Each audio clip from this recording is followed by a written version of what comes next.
Sa segment na to, i-discuss natin kung paano gamitin ang ating extensive design plumbing calculator sa pag-calculate ng grease interceptor na DFU sizing method. Okay? So una, ang reference na ating ginamit ay makita dito. Kung may mapansin kayo dito, reference, click here at click here. So which is ito yon. So kung mapapansin nyo, may kitchen fixtures tayo dito at saka ito yung mga equivalent niya na DFU value. Okay? So kung titingnan natin itong ating table dito, so may additional tayong dinagdag dito which is yung hand washing at saka yung free rinse kasi nga dito sa reference natin ginamit, may ano sila dito, may example. Gaya ng ano ng hand washing, ito may 3DFU 'yan, 'di ba?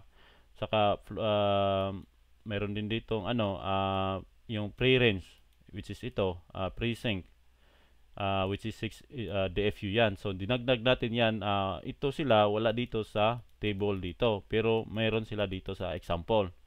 So dinagdag lang natin dito. Okay? Yun lang.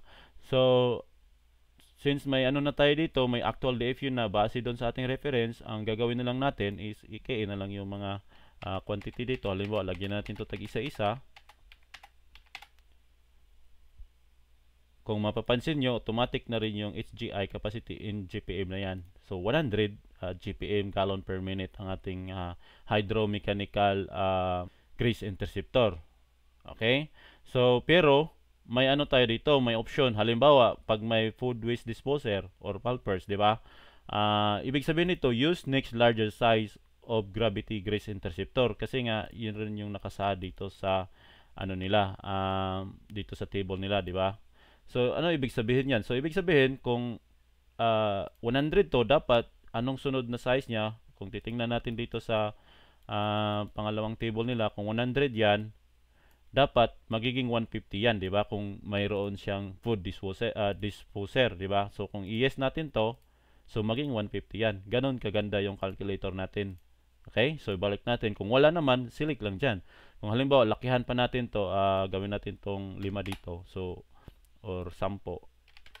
So lalaki yan. 100 pa yan. So 20.